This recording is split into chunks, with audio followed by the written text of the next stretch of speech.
feel it in the air. Everything is changing, a world wasted by fear. This is your last chance. After this, there is no turning back. You take the blue pill. The story ends. You wake up in your bed and believe whatever you want to believe. You take the red pill. You stay in Wonderland. And I show you how deep the rabbit hole goes. How's it going, guys? White Rabbit here. Let's talk about the red and the blue symbolism. If you have no idea what I'm talking about, this is the perfect video for you. Red and blue symbolism is something that many occult researchers are familiar with. It is primarily related back to Luciferianism and in particular the cult group Masonry. Many researchers occasionally refer to the red and the blue dichotomy, but few actually talk about what those colors actually represent. Today, I'd like to explain that to you a little better and a little clearer, and hopefully, by the end of this, it'll start to make a little more sense. Just like anything, when it comes to the occult and we have different symbolism which represents different things, color too plays into that, and a large role into that. So if we better understand these colors and what they each represent, it will be far easier to break down some of their symbolism and add an extra layer of understanding. So the red and the blue, where does that come from? Well, in many Luciferian cults, such as Freemasonry, they subscribe to the notion of the red and the blue pillars. Now, I'm sure most of you are familiar with the pillars in Freemasonry, but did you know that one of them is red and one of them is blue? An excellent example of this creeping in to subliminal messages planted in media is seen in the movie The Matrix, when Morpheus offers Neo the choice between the red and the blue pill. This comes directly from Masonic teaching and has everything to do with the occult, and it has extreme importance and implications. So what does the blue and the red mean? Well, before we get into that, where does it come from? Just like anything that has to do with the occult, and particularly Lucifer, these are ideas that are taken and spun from the Bible. And most of these occult views can be tracked down and represented at one point or another in the Bible. In this case, we are referring to the book of Esther, chapter 1, verse 6. In this chapter, we are getting a clear description of Solomon's temple. And the verse goes like this: "Where were white, green, and blue hangings, fastened with cords of fine linen and purple to silver rings and pillars of marble. The beds were of gold and silver, upon pavement of red and blue, and white and black marble." So in that one verse, we are bombarded with occult symbolism and occult colors.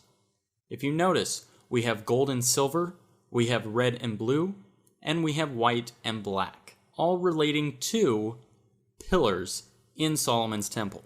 Now, like I said, in this video, we are only going to be focusing on red and blue. Gold and silver, along with black and white, are discussions for a completely different video.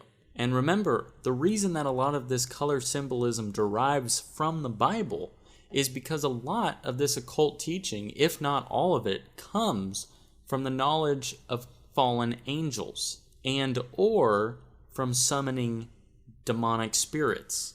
So it would only make sense that in that way it would be related back to the Bible, if not in a corrupted sense. Now, what does the Bible say about red and blue, as the theme appears several other times all throughout the Bible?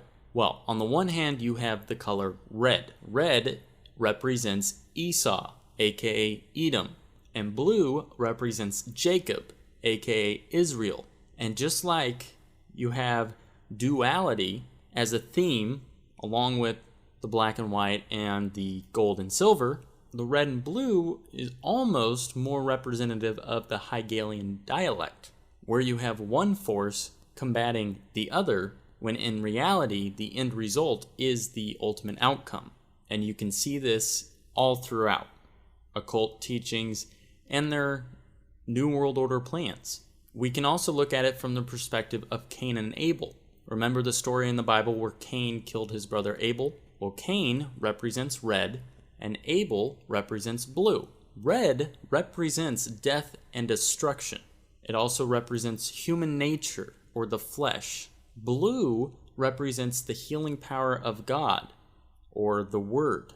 Now, to take it one step further, especially in terms of the occult and ritual magic, red has the association with masculine energy. Red is the father, the color of will. Red is action and activity of command. Red is radiating an outward force. It is fiery and explosive by nature.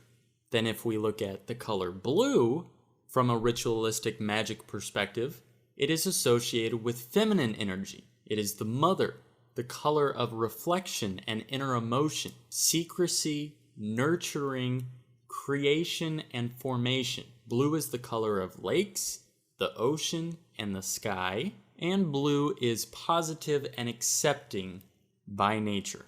So we can see how the ritualistic magic interpretation of these two colors is very eerily similar to the perspective given in the Bible. And like I said, these two colors have everything to do with the red and the blue pillars in Freemasonry. But, as is the case with Freemasonry, we have another color, and we have another pillar. Now, sometimes it is referred to as the middle pillar or the 13th pillar. Sometimes it's referred to as Jacob's ladder, or other times the stairway to heaven. Whatever you want to call it, it is symbolic of a mechanism or an entity which enables one to transcend to the next dimension. It is represented by the color yellow. And yellow, to the occult, to Luciferians, is Lucifer. It is their god, or at least a representation of their god. However, and this is where things get a little confusing, at times there's a slightly different perspective on this, and that is that the mechanism and the entity are two separate things. This would play into account if you think of the Antichrist versus actually Satan, similarly to God the Father and God the Son. In this case, instead of looking at the color yellow, we'd be looking at the color purple. And the easiest way that I could explain this to you is simply by looking at the three primary colors. Yes, folks, it's really that basic. When we see the three primary colors laid out in this fashion, it makes it very easy to explain these occultic beliefs. On the bottom left, you have the color red, representing death and destruction, as well as human nature and masculine energy. Whereas on the right, bottom left, you have the color blue, representing the feminine energy, or the word, or the spirit. When these two colors combine, they create a new color, the color purple. The color purple can represent a whole nother range to the occult. In ritualistic magic, for example, purple represents sickness, disease, putrefaction, and corruption. Purple is futility and impotent rage. Folks, when you look at a depiction of Baphomet, what is Baphomet? Baphomet is a hermaphrodite. It is the red and the blue coming together, the masculine and the feminine energy combining into one. This purple is a representation, in a sense, to the Antichrist, at least on a very basic level. When we see the color yellow in combination with this diagram, we can see how it can, in a sense, stand on its own. It is another primary color. But when combined with the purple, or this magenta color, we get black. And that embodies the physical nature of the Antichrist with the spiritual nature of Satan, creating essentially the apocalypse, the perfect storm, if you will. Now, this is where things get a little confusing. Just like with anything that has to do with the occult, there are many different layers and interpretations to these ideas. When we're talking about the primary colors, for example, we think of red, blue, and yellow. but that is the primary colors in a subtractive format. Basically, that's what we would expect to get if we were painting and mixing colors. But another way that you can look at the primary colors is through the additive sense, and that has to do when we're talking about sources of light. I'm sure many of you who are really into computers and maybe some Photoshop and things like that may have noticed that when you're custom creating your own colors, you control off of RGB, which stands for red, green, blue. And that is how you control and create custom colors. Because yes, it has the red and the blue, but it also, instead of the yellow, applies green to create essentially the same idea. It's basically how to mix and create different colors using light as opposed to using paint is the easiest way to describe it.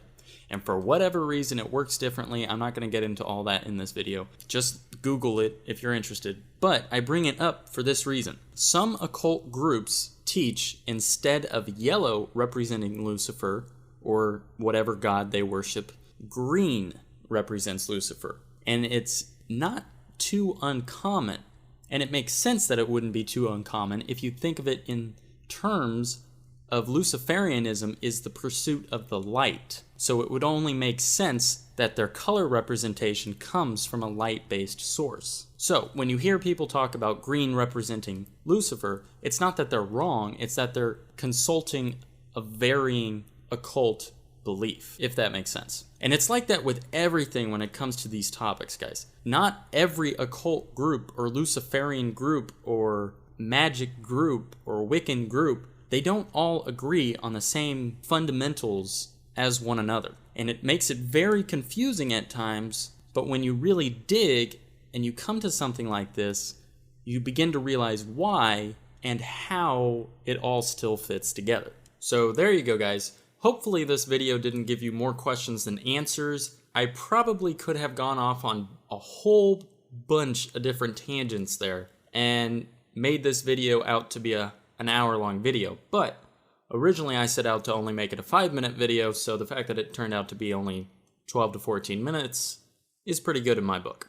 Go ahead and give me a like, guys, because how many people do you know that can go on for 12 minutes just talking about the primary colors? Anyway. Alright guys, there you go. If you haven't already, please like and subscribe.